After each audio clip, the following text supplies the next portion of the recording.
नमस्कार विद्यार्थियों। हम देखते हैं कि हमारा जो कपड़े होते हैं हम उनकी देखभाल बहुत अच्छी तरीके से करते हैं। हम उनका रखरखाव करना चाहते हैं ताकि वह लंबे समय तक हमारे साथ में रहें और हमारे पास जो कबर्ड हो उसके अंदर वैरायटी ऑफ क्लोथ्स हमारे पास में रहें।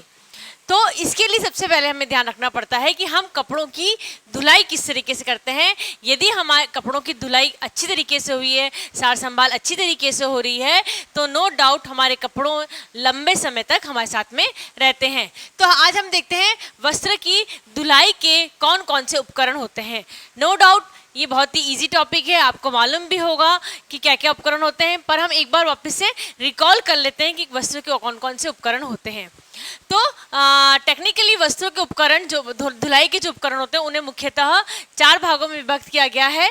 पहला है धुलाई संबंधी उपकरण। धुलाई संबंधी उपकरण वह उपकरण होते हैं जो कि धोने में काम आते हैं, वस्त्र की धुलाई के काम आते हैं, उन्हें हम वस्त्र की धुलाई संबंधी उपकरण में रखते हैं। जो उपकरण वस्त्र को सुखाने के काम आते हैं हम उन्हें वस्त्र के सुखाने संबंधी उपकरण में रखते हैं। वह उपकरण जो कि वस्त्र की प्रेस के लिए काम आते हैं, उसकी सलवटों को दूर रखने के काम आते हैं, हम उन्हें स्त्री संबंधी उपकरण कहते हैं। और सबसे इम्पॉर्टेंट वह उपकरण जो कि संचयन के काम आते हैं, वस्त्रों को इकट्ठा करने के, वस्त्रों को सार संभाल के एक जगह रखने के काम आते हैं, हम उन्हें संचयन संबंधी उपकरण कहते हैं। ये बहुत ही सिंपल से टॉपिक है। आपने देखा होगा उपकरण को हमने मुख्यतः 4 भागों में बांटा है। धुलाई संबंधी, सुखाने संबंधी, स्त्री संबंधी और संचयन संबंधी उपकरण होते हैं। अब हम देखते हैं इनके विभिन्न प्रकार क्या होते हैं और हम इनके साथ साथ में इनकी डिटेल भी पढ़ते जाते हैं। धुलाई संबंधी उपकरण, संग्रह करने की बाल्टी ऐसा उपकरण होता है जिसके अंदर कि हम हमारे गंदे कपड़े जो होते हैं धुलाई से पूर्व उसमें इकट्ठा करके रख देते हैं। इसमें हम ये ध्यान रखते हैं कि कोई भी गीला कपड़ा उसके अंदर ना जाए, क्योंकि अगर गीला कपड़ा उसके अंदर चला जाता है तो गीले कपड़े का जो शोषण क्षमता होती है वो कुछ ज़्यादा होती है और हो सकता है कि गीले कपड़े से जो रंग होता है वो निकल जाए, और जब रंग निकल जाता है तो हो सकता है वो दूसरे कपड़ों में रंग जाए और कपड़े आपके खराब हो जाए। तो हमेशा ये ध्यान रखना चाहिए कि संग्रह करने की बाल्टी में किसी भी तरीके से गीला कपड़ा संग्रहित नहीं होना चाहिए। आजकल मार्केट में वैरायटी ऑफ बाल्टीज आती हैं, इस तरह की वैरायटीज, और आजकल तो कपड़ों के बैग्स भी आने लग गए हैं इसमें कि आप अपने कपड़ों के बैग जब कपड़े हों तो आप उसके अंदर रख दीजिए, जब गंदे कपड़े ना हो तो आप उसको बिल्कुल समेट के एक कोने में रख दीजिए। तो यह होता है संग्रह करने की बाल्टी। नेक्स्ट होता है धुलाई में जो यूज़ में आते हैं वो है टब, बाल्टी और मग। टब जो कि बड़ी साइज़ का होता है जिसके अंदर आप कपड़े भिगो के रख सकते हैं या पानी का संग्रह करके रख सकते हैं जिससे आप पानी से आप कपड़े धो सकें। बाल्टी जिसमें आप कपड़े भिगो के रख देते हैं, और नो डाउट मग जिससे कि आप अच्छी तरीके से धो के रख सकते हैं। ये आजकल मार्केट में विभिन्न वैरायटी, विभिन्न डिज़ाइंस के अवेलेबल होने लग गए हैं। नेक्स्ट हम बात करते हैं सिंक और डर्निंग बोर्ड की। सिंक और डर्निंग बोर्ड वो होता है जिसमें कि आप यदि आप बैठ के, नो डाउट इंडियन स्टाइल में तो हम बैठ के कपड़े धोते हैं, परंतु जब वेस्टर्न स्टाइल के कपड़े धोने की बात करते हैं तो वेस्टर्न स्टाइल में किसी भी काम को बैठ के नहीं करते हैं, ठीक है। वहाँ सारे कार्य काम क्या होते हैं, खड़े होके करते हैं। तो चूंकि वहाँ पे खड़े होके काम करते हैं इसलिए वहाँ पे सिंक और डर्निंग बोर्ड भी अवेलेबल होते हैं जो कि धुलाई के काम आता है। सिंक में कुछ तिरछा सा होता है। तिरछा होने के कारण ये होता है कि जो पानी जो होता है वो रिस के नीचे की तरफ आ जाता है। इसके अंदर थोड़ी बहुत लाइनिंग्स होती है ताकि पानी जो होता है वो ड्रेन होके नीचे की तरफ इकट्ठा हो जाए। स्क्रबिंग बोर्ड जिसे हम हमारे आम बोलचाल की भाषा में ब्रश कहते हैं, उस तरह का कुछ बड़ा सा बोर्ड होता है। ये लकड़ी का भी पाया जाता है, स्टील का भी पाया जाता है, दोनों अलग अलग वैरायटी के पाए जाते हैं। लकड़ी का जो स्क्रबिंग बोर्ड होता है, जैसे कि नाम से ही इंडिकेट है, स्क्रबिंग बोर्ड मतलब स्क्रब करने के, ठीक है। जैसे कि हम क्या करते हैं, हमारे यहाँ पे जो इंडियन स्टाइल में ब्रश अवेलेबल होते हैं, हम ब्रश को लेते हैं और ब्रश को कपड़े के ऊपर रगड़ते हैं। इसमें बिल्कुल अपोजिट होता है। आप स्क्रबिंग बोर्ड होता है, एक बोर्ड होता है लकड़ी का चौकोर, उसके ऊपर लकड़ी के ही डंडे से लगे हुए होते हैं, आप थोड़े से तिखे से होते हैं जैसे ब्रश में होता है, और उसके ऊपर हम कपड़े को रगड़ते हैं, कपड़े को स्क्रबिंग बोर्ड पे रगड़ते हैं। ब्रश में क्या करते हैं, हम ब्रश को कपड़े के ऊपर रगड़ते हैं, यहाँ उल्टा होता है, जो पार्ट गंदा होता है उसे हम स्क्रबिंग बोर्ड के ऊपर रगड़ते हैं और फिर हमारी जो गंदगी होती है वह निकल जाती है। सक्शन वॉशर जो हैवी कपड़े होते हैं, हैवी उनको धोने के काम आता है। ये घरेलू की जगह जो इंडस्ट्रीज में आप धुलाई के लिए वस्त्रों को देते हैं वहाँ काम आते हैं, जैसे पर्दे हैं, चादरें हैं, इस तरह के जो हैवी मटेरियल्स होते हैं जिनमें ऐसे कपड़े जिनमें कि एब्जॉर्प्शन क्षमता जो होती है, अवशोषण क्षमता जो होती है पानी को, वह बहुत ज़्यादा होती है। तो जिनमें इस तरह के जो होते हैं जो हैवी हो जाते हैं, जो घर पे नहीं धुल सकते हैं, उनको धोने के लिए सक्शन वॉशर की आवश्यकता होती है। सक्शन वॉशर कुछ ज़्यादा हैवी पार्टिकल नहीं होता, नॉन इलेक्ट्रिक मशीन होती है ये। इसके अंदर एक बड़ा सारा डंडा लगा होता है, उसके चारों तरफ राउंड शेप का बना होता है ये, ठीक है। अब इसके अंदर राउंड शेप में हम ऊपर नीचे इस तरीके से करते हैं। अब ऊपर नीचे इस तरीके से करने पे जो कपड़े की जो गंदगी होती है, वैक्यूम क्रिएट हो जाता है एक तरह से, है ना। आपने उस सक्शन वॉशर को नीचे करा, नीचे करने से कपड़े के ऊपर प्रेशर पड़ा, प्रेशर करने से उसके ऊपर क्या हुआ, वैक्यूम सा क्रिएट हो जाता है, और वैक्यूम सा क्रिएट होने के कारण से वो गंदगी जो होती है वह बाहर निकल के आ जाती है। नेक्स्ट पॉइंट देखते हैं हम, साबुनदानी, ब्रश और चम्मच। साबुनदानी इसलिए यूज़ की जाती है ताकि जो साबुन है वो बार बार हम रखें और बार बार हमारा साबुन गले ना, पिघले ना, उसका वेस्टेज ना हो, इसके लिए साबुनदानी लगी जाती है। साबुनदानी में छोटे नीचे की तरफ कुछ छेद होते हैं और उसके नीचे भी एक प्लेट लगी होती है ताकि अगर वो पिघल जाए, साबुन गल रहा हो, तो वो उसका जो साबुन होता है वो नीचे की प्लेट की तरफ इकट्ठा हो जाता है लिक्विड के रूप में, और आप उसको पुनः काम में ले सकते हैं।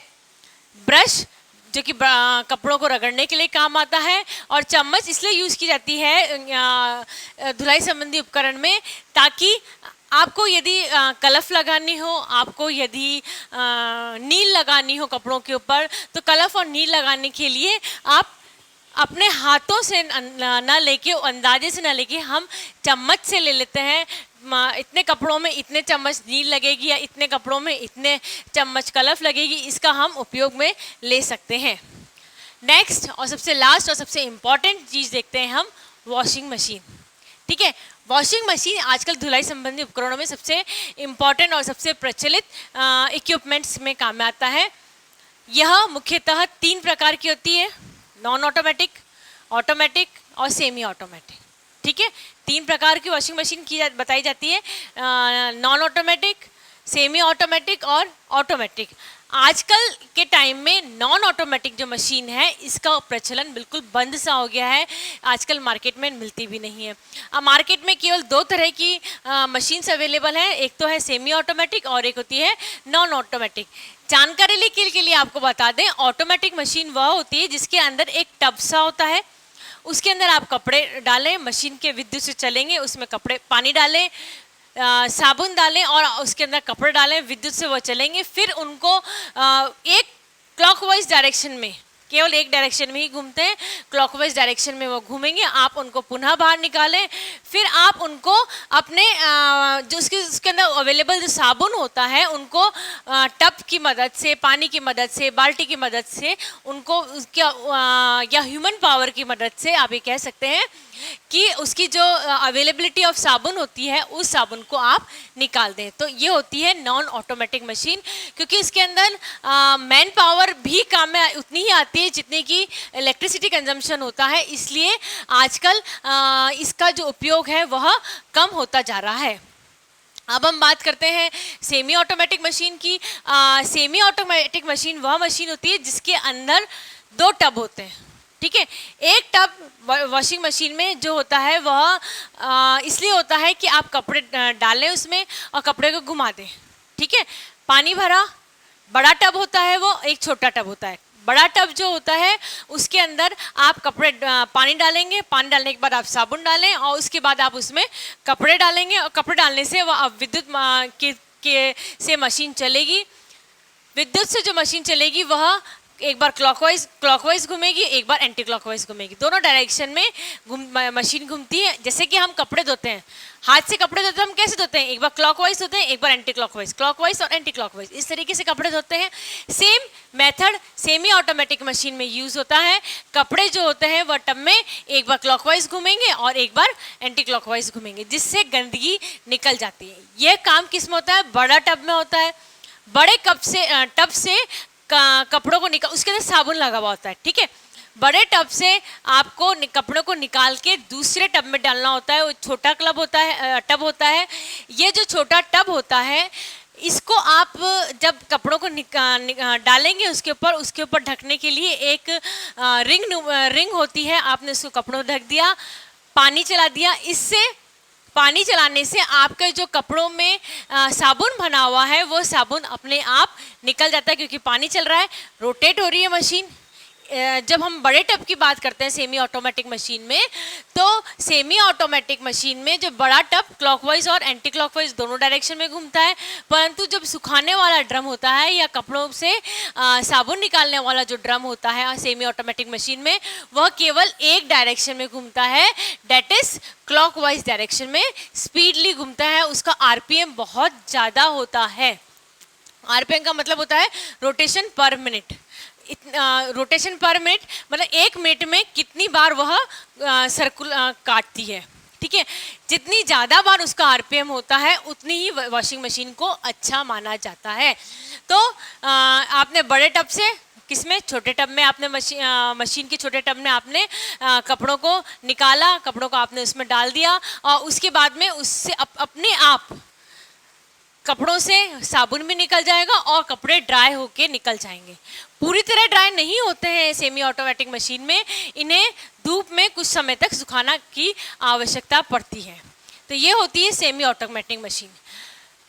क्योंकि सेमी ऑटोमेटिक मशीन ऐसी होती है जिसके अंदर मैन पावर का भी इस्तेमाल होता ही है, ठीक है। कपड़ों को भिगोने में, कपड़ों को एक टब से दूसरे टब में डालने में, कपड़ों को सुखाने में, बार बार नल को खोलने में, क्योंकि आपको साबुन निकालना होता है। इसलिए हम एक नई मशीन का इन्वेंशन हुआ जिसका नाम दिया गया automatic washing machine. Automatic washing machine वह मशीन होती है जिसमें ह्यूमन बीइंग का काम नहीं होता है। उसको अपने आप टाइमर सेट करना होता है, अपने आप ही मशीन घूमती रहेगी, अपने आप उसको जितना साबुन चाहिए होगा कपड़े धोने के लिए वह उतना साबुन ले लेगी, अपने आप पानी निकल जाएगा, अपने आप कपड़े ड्राई हो जाएंगे। सेमी ऑटोमेटिक मशीन में आप कपड़ों को ज़्यादा कम कर सकते हैं। ऑटोमेटिक मशीन एक बार स्टार्ट होने के बाद आप उसमें कपड़ों की मात्रा को ज़्यादा या कम नहीं कर सकते हैं।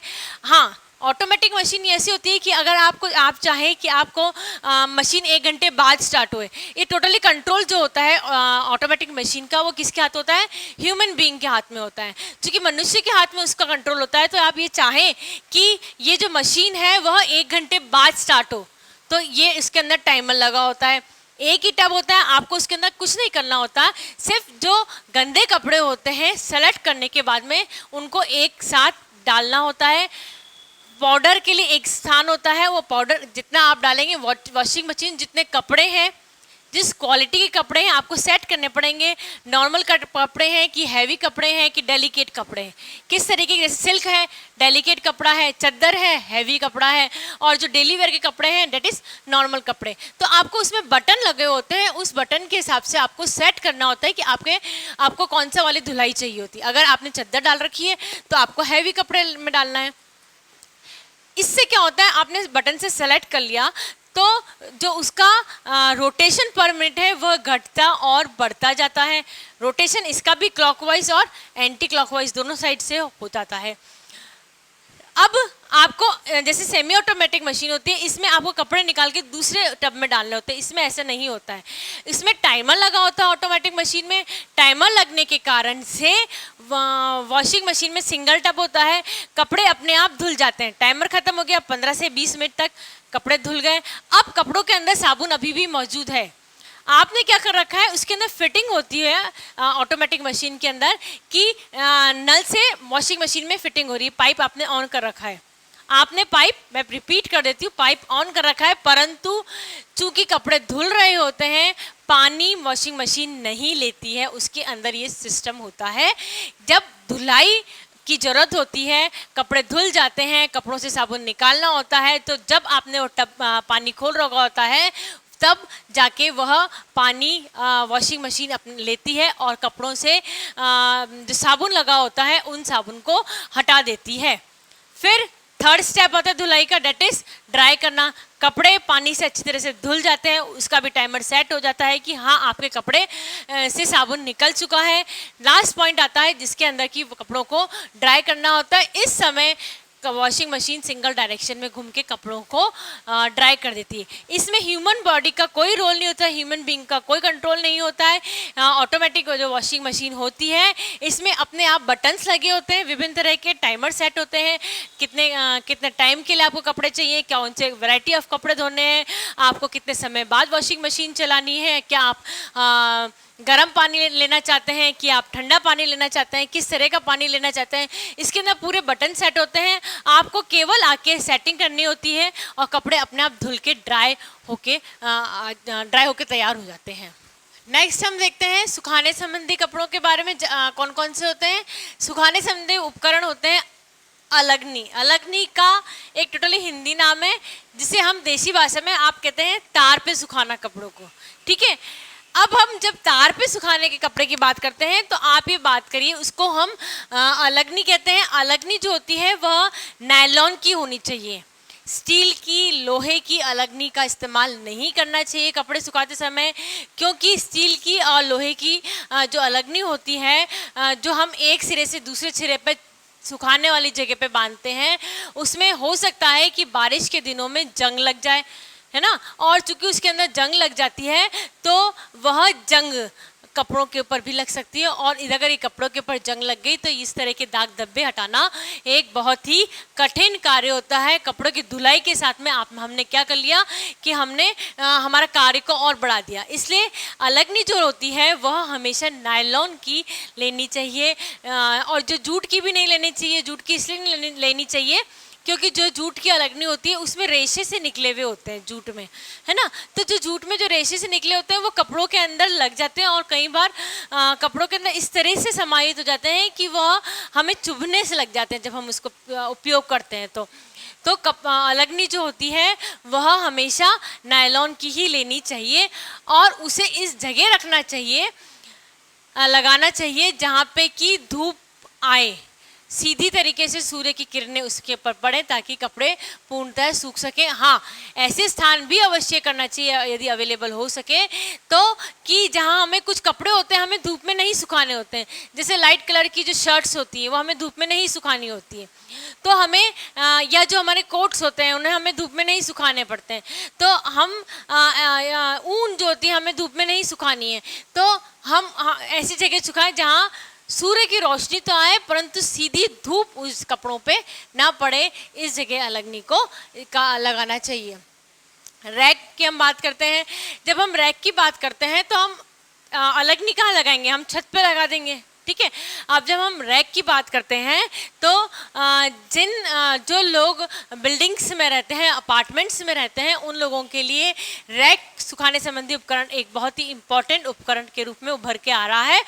वैरायटी ऑफ रैक्स जो है वह मार्केट में अवेलेबल्स है। आपकी जैसे इच्छा है, जैसे आपकी सुविधा है, जैसे आपका बजट है, जैसे आपका प्लेस है जहां आप सुखाना चाहते हैं कपड़े, उसके हिसाब से आप ले सकते हैं। उसके अंदर एक ट्रायंगल शेप का बना होता है, और उसमें कपड़े सुखाने के लिए हॉरिजॉन्टल भी डंडियाँ सी लगी हुई होती हैं, जिसके ऊपर आप आसानी से कपड़ों को सुखा सकते हैं। यह मार्केट में जनरली स्टील का अवेलेबल होता है, क्योंकि स्टील का जो रैक होता है वह उठाने में बहुत ही आसान होता है। एक जगह से उठा के दूसरी जगह रख सकते हैं आप। प्लस जो रैक होता है वह फोल्डेबल होता है। आप कपड़े सुखा दिए आपने, अब जरूरत नहीं पड़ रही, आपका स्थान कम है, आप अपार्टमेंट में रह रहे हैं, तो आप उसको फोल्ड करके आप वापस उन्हें एक जगह पे संग्रहित भी कर सकते हैं। हैंगर, कुछ कपड़े होते हैं जिन्हें कि हम नहीं चाहते कि उसकी क्रीज खराब हो या वो ज़्यादा उसका हम अगर उसको सुखा देंगे तो हो सकता है कि उसके अंदर लटकन मौजूद हो सकती है या वो थोड़ा लंबे हो सकते हैं। तो उनको सुखाने के लिए हम हैंगर का इस्तेमाल करते हैं। जैसे यदि कोट धो दिया गया है तो या स्वेटर धो दिया गया है तो हम उनको हैंगर के ऊपर सुखाते हैं। यहाँ तक कि आजकल तो शर्ट्स जो होते हैं वह भी हैंगर पे सुखाए जाना पसंद करते हैं ताकि उसके ऊपर प्रेस करते समय कम मेहनत लगे। यदि अगर आपने हैंगर पे कपड़ों को सुखा दिया गया है तो जो आप जब प्रेस करेंगे तो आप उसमें ह्यूमन पावर कम लगती है। क्लिप्स प्लास्टिक की भी आती है, स्टील की भी आती है, दोनों तरह की आती है। दोनों तरह की जो क्लिप्स होती हैं वो कोई नुकसान नहीं करती हैं। क्लिप्स लगाने का उद्देश्य ये होता है कि हमें जो कपड़े हैं वो हवा में ना उड़ के ज़मीन पे ना गिर जाएं। हिंदुस्तान में तो ये भी हो सकता है कि एक छत से निकल के दूसरे की छत पे हम कपड़े उड़ के भी जा सकते हैं, क्योंकि जो छतें होती हैं वो एक दूसरे से सटी हुई होती हैं। नो डाउट उससे कम्युनिकेशन तो होगा ही, पर हो सकता है नुकसान भी हो जाए। इसलिए क्लिप्स कपड़ों के ऊपर लगा देनी चाहिए ताकि कपड़े उड़े ना, उसमें किसी भी तरह की छत नीचे गिर के किसी भी तरह की गंदगी उसमें ना लग जाए। खूंटी, ये जो हम खूंटी वर्ड है ये सुखाने संबंधी उपकरण में एक बड़ा नया सा नाम है।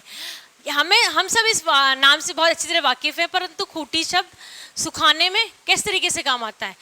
जैसे कि आप हैट धोई, आपने हैट को ना तो आप अलगनी पे सुखा सकते हो, ना आप रैक पे सुखा सकते हो, ना आप उसको हैंगर पे सुखा सकते हो।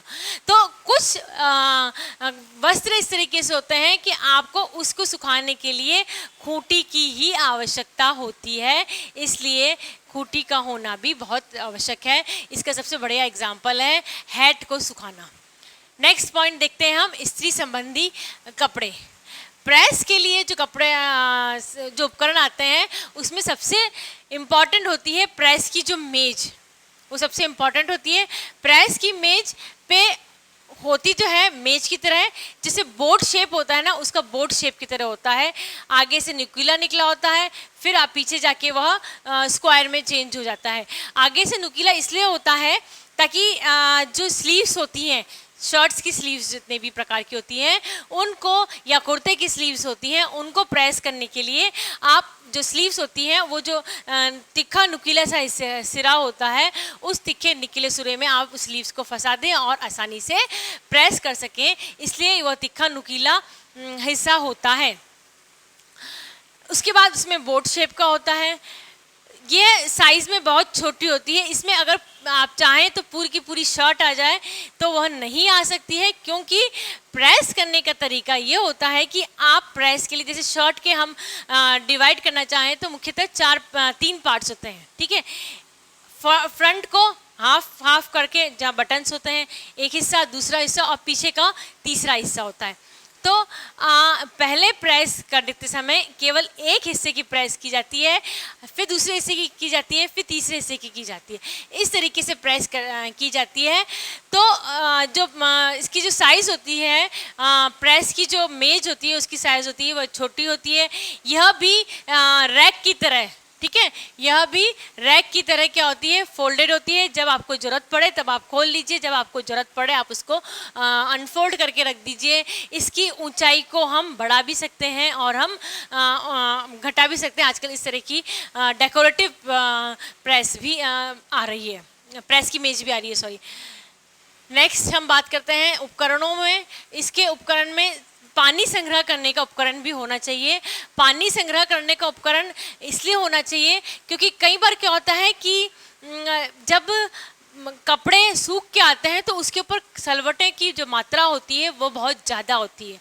सलवटों की मात्रा ज़्यादा होती है, या आप ये भी कह सकते हैं कि जो कॉटन के कपड़े होते हैं उसको पर यदि आपने पानी नहीं डाला, ठीक है, तो उसके ऊपर आपको प्रेस ज़्यादा फेरनी पड़ेगी, मेहनत ज़्यादा करनी पड़ेगी।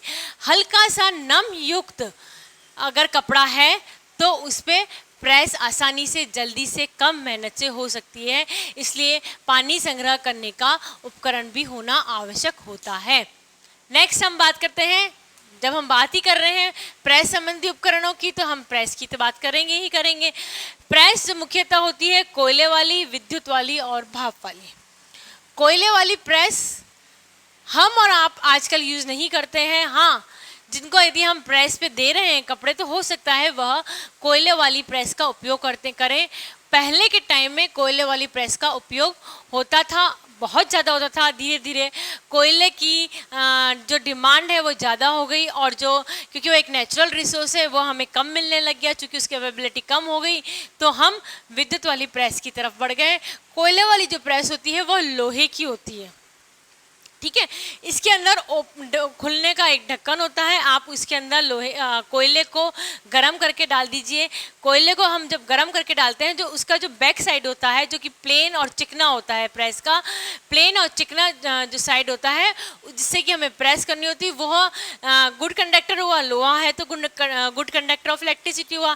तो ताप एक जगह से दूसरी जगह, कोयले से ताप किस में आ गया, जो बैक साइड थी उसकी जो प्लेन सरफेस थी, जो चिकनी सरफेस थी उसमें आ गया और आपने उससे प्रेस कर ली। यह जो कोयले वाली जो प्रेस होती है उसमें कोयले का टेम्परेचर कितना है इसके हिसाब से प्रेस की जाती है। आप अपना टेम्परेचर को सेट नहीं कर सकते हैं बीइंग ह्यूमन बीइंग कि आप चाहें कि मैं एक बार तो नायलॉन के कपड़े को प्रेस कर लूँ, एक बार तो कॉटन के कपड़े को प्रेस कर लूँ। ये करना इम्पॉसिबल है। कोयले को बार बार बाहर निकालना और अंदर रखना पड़ता है। इसके लिए यह जनरली बहुत हैवी प्रेस होती है क्योंकि वह लोहे की बनी होती है, प्लस इसके अंदर कोयला भी भर दिया जाता है तो वह यूज़ करने के लिए बहुत हैवी होती है। इसके अंदर टेम्परेचर कंट्रोल का कोई सिस्टम नहीं होता है।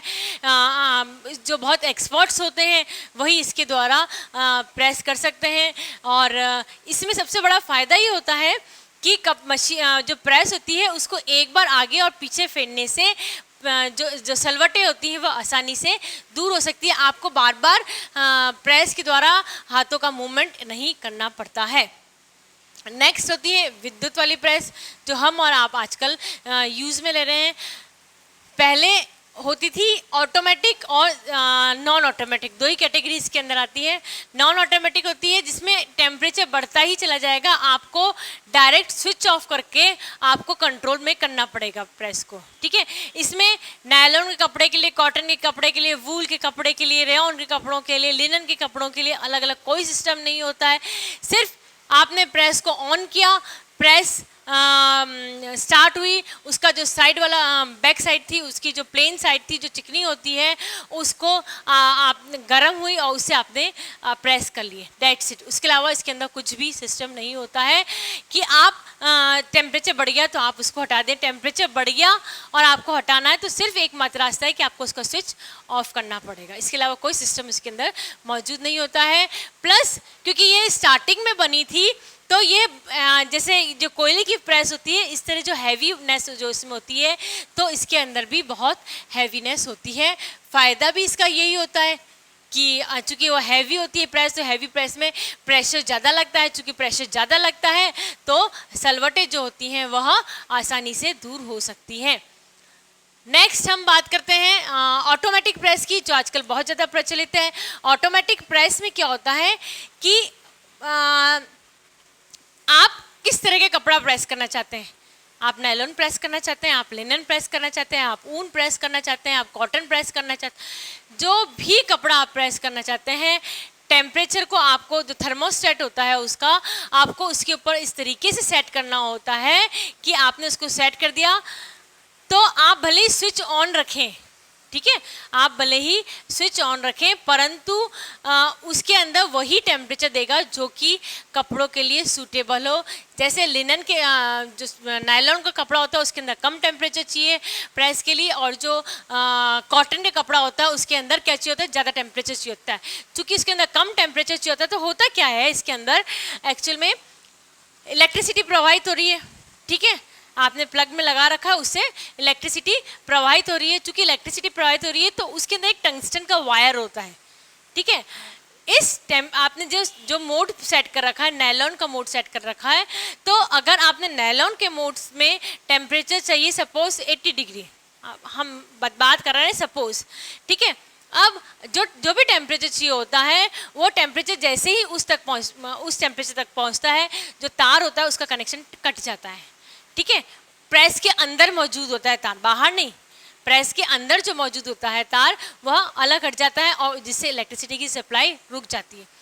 फिर टेम्परेचर घटा, है ना, हमें ज़्यादा टेम्परेचर चाहिए, हमने सपोज किया कॉटन के कपड़े, नायलॉन के बाद हमने एक कॉटन का कपड़ा ले लिया, तो हमें चाहिए ज़्यादा टेम्परेचर, तो हमने उसको वापस थर्मोस्टेट को घुमाया, घुमाने के बाद में क्या हुआ कि जो उसका जो टेम्परेचर था वह बढ़ गया, तो वो जो तार होता है वो ऑटोमेटिकली आपस में जुड़ जाता है, जुड़ने से इलेक्ट्रिसिटी जो होती है वो उसके अंदर प्रवाहित हो जाती है और टेम्परेचर ऑटोमेटिकली बढ़ जाता है। आजकल इस ऑटोमेटिक विद्युत वाली प्रेस का उपयोग ज़्यादा हो रहा है। नेक्स्ट, जैसे जैसे इन्वेंशंस बढ़ते जाते हैं, इक्विपमेंट्स में चेंजेस होते जाते हैं। पहले हमने देखी थी कोयले वाली प्रेस, आजकल जो लेटेस्ट ट्रेंड में आ रही है वह है भाप वाली प्रेस। भाप वाली प्रेस को आप ऊन के ऊपर, कोट के ऊपर, इस तरह की जो डेलिकेट चीज़ें होती हैं जिनके ऊपर डायरेक्ट हीट का उपयोग नहीं कर सकते हैं, उनके ऊपर हम स्टीम से लेके प्रेस करते हैं। स्टीम से लेके प्रेस करने का मतलब ये होता है कि इसके अंदर एक कंटेनर होता है, प्रेस ही होती है, जो उसकी जो सरफेस होती है प्रेस की वो चिकनी होती है, प्लस उसमें छोटे छोटे से होल्स होते हैं। होल्स होने के कारण कारण क्या होता है कि उसमें एक और जगह होती है प्रेस के अंदर ही जिसमें पानी आप भर सकते हैं। ठीक है, आपने पानी भर दिया, पानी गर्म हुआ, पानी इतना गर्म हुआ कि पानी में से भाप निकलने लग गई। भाप जो छेद थे प्रेस के सरफेस के अंदर, उस सरफेस से निकले और आपने उसको प्रेस को अगर कपड़े के ऊपर लगाया तो डायरेक्ट कपड़े की सरफेस से प्रेस को टच नहीं करा। रिपीट कर देते हैं, डायरेक्ट प्रेस को कपड़े की सरफेस पे टच नहीं किया, केवल आपने उसको पास में ले जाके रखा तो कप की जो सलवटें थी वो ऑटोमेटिकली दूर हो गई। जितने भी डेलिकेट कपड़े होते हैं हम उनका जो कि डायरेक्ट अगर ताप के पास में आए तो ताप के पास में आने से वह उनका रेशों को नुकसान हो जाए, ऐसे कपड़ों को हम भाप वाली इस्त्री से प्रेस करते हैं। लास्ट पॉइंट देखते हैं हम, संचयन संबंधी उपकरण। संचयन, आपने क्या किया, कपड़े इकट्ठे कर लिए, गंदे कपड़े इकट्ठे करने के बाद हमने कपड़ों को धो लिया, कपड़ों को धो के हमने उसको सुखा दिया, सुखाने के बाद में हमने कपड़ों को प्रेस भी कर लिया। अब कपड़ों को प्रेस करने के बाद हमारी जिम्मेदारी होती है कि प्रेस किए हुए कपड़ों को अच्छी तरीके से संचयन कर सकें। संचयन कर मतलब हम अच्छी तरीके से उसको इकट्ठा करके एक जगह रख सकें ताकि जब भी उसका उपयोग करना हो हमें आसानी से कपड़े मिल सके, तो वह जगह होती है संचयन संबंधी कपड़ों की।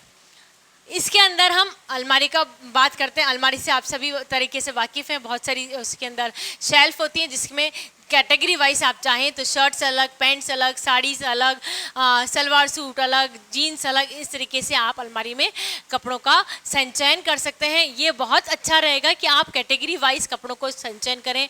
हैवी कपड़े अलग, जो कैजुअल्स कपड़े हैं वह अलग संचयन करें, जो पार्टी वेयर कपड़े हैं उनका संचयन अलग करें। तो ये अलग अलग तरह की शेल्फ्स होती हैं अलमारी के अंदर जिसके अंदर की हम कपड़ों का संचयन करते हैं, और करना भी चाहिए ताकि ऐसा ना हो कि हमने इतनी मेहनत तो करी, कपड़े इकट्ठे भी करे, कपड़े धोए भी, कपड़े प्रेस भी करे, परंतु लास्ट मोमेंट पे समय की कमी के कारण, लापरवाही के कारण हमने कपड़ों को निकाला और हमने जो प्रेस किए हुए कपड़े थे हमने उनको पूरी तरीके से अनप्रेस्ड कर दिया। इसके लिए हम अलमारी को अलग संचयन करते हैं और अलमारी के अंदर कपड़ों का संचयन इस तरह करना चाहिए कि हमें निकालने में कपड़ों को बहुत आसानी रहे और कपड़े दिखते रहें कि हमारे पास इस तरीके के कपड़े हैं। बास्केट की जगह आप अलमारी का भी यूज़ कर सकते हैं। बास्केट में वह कपड़े रखे जाते हैं जो कि डेली वेयर के कपड़े होते हैं, जो डेली आपको पहनने होते हैं। हम नहीं चाहते कि हम उनको अलमारी में रखें, क्योंकि अलमारी में रखने से एक तो प्रेस वाले कपड़े ख़राब होंगे और बार बार अलमारी खोल के हमें देखना पड़ता है, इसलिए उन कपड़ों को हम बास्केट में रख सकते हैं। नेक्स्ट है संचयन संबंधी उपकरण में धुलाई संबंधी रखने के पात्र। हमने बहुत सारे धुलाई संबंधी उपकरण देखे थे, संग्रह करने की बाल्टी, मग, स्क्रीनिंग बोर्ड, बहुत सारे हमने इसके अंदर उपकरण देखे। अगर आप बाथरूम में या आपके जो भी धोने की जगह वो पूरे के सामान फैले रहे हैं तो बहुत अस्त व्यस्त सा दिखाई देता है। ठीक है, तो धुलाई संबंधी रखने के इकट्ठे करके एक जगह रखने का एक पात्र बना दीजिए। एक बाल्टी नुमा पात्र होता है जहाँ पे उन सब चीज़ों को संचयन करके आप इकट्ठा एक जगह रख सकते हैं, या आप दीवार में ही एक अलमारी का निर्माण कर सकते हैं जिसमें आप कलफ को भी रख सकते हैं, मग को भी रख सकते हैं, नील को भी यूज कर सकते हैं, स्क्रबिंग बोर्ड होता है उसको भी आप उस जगह रख सकते हैं, ताकि आपके जो धुलाई संबंधी उपकरण है वो एक जगह मिले, आपको किसी भी तरीके की परेशानी ना उठानी पड़े। तो बच्चों ये थे धुलाई संबंधी उपकरण जो हम डेली में यूज़ करते हैं, उसका उपयोग करते हैं हम डेली बेसिस पे। परंतु हम अगर कपड़ों को कुछ सावधानी से हम उपयोग रखें, कपड़ों का कुछ ज़्यादा ध्यान से उसका उपयोग करें, उसकी धुलाई करें, तो हो सकता है कि जो कपड़े होते हैं, हमारी जो वार्डरोब है वो वार्डरोब की साइज़ बढ़ जाए। वार्डरोब की साइज़ बढ़ जाए मतलब जो हमारे जो कपड़े होते हैं उनकी क्वांटिटी को इंक्रीज़ कर सकते हैं।